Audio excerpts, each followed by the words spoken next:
You know it though. You know it though. But then again, maybe you don't. Yeah, I've heard it all before.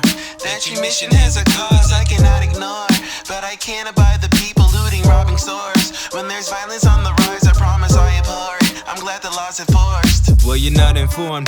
There's a long history of violent necessity in defiance of oppression, the kind that set you free to provide the people with human rights and dignity. Sit down and start listening as I take you back in time. 1789, the French Revolution reverberating around. Aristocratic blood on the streets making it shine, and the news had reached 500,000 slaves at a time on the Isle of San Domingue. You and I call it Haiti, the richest colony with 500,000 in slavery, provided for the world with the finest of sugar cane, and the death rate faster than people could make babies. A population that was split into three ways. The whites and the mixed race rich could keep slaves, conditions under which were brutal for these days. They were beat, burned, chopped in a bitch, and re-raped, meaning raped repeatedly and robbed of the decency. But the National Assembly in France had recently decreed that everyone under God could equally live honestly, decently, and Haiti was listening at the time. Enlightenment writers tried to appeal by a means peacefully,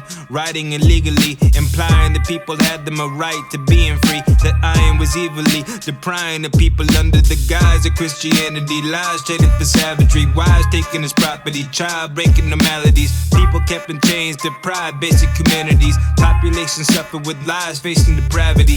Free slaves asked for more rights for the Haitians. Peacefully, they would implore whites for the basics. Aristocratic whites ignored the signs blatant till a warm August night the storm finally came in. Thunder, lightning, broke people uniting. Whoa, isn't it frightening? So vivid and striking. No sitting and waiting, home hitting and fighting. White folks inside of their homes catching a knifing. The white slave owner surprised without a question. Never once thought of demise over oppression.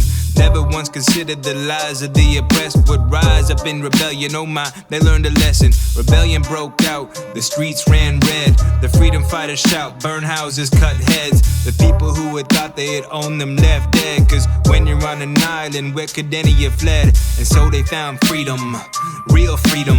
When there's no option to wait, steal freedom. Because the opposition was too hateful to see them as humans, get in their face, steal freedom. Now you know why it's so high and ignorant. Non-violence is its own kind of privilege. It requires an enemy that has empathy, can listen to your pain and not cry indifference. So tell me now how you let the wicked rest, condemn violence amidst civil unrest.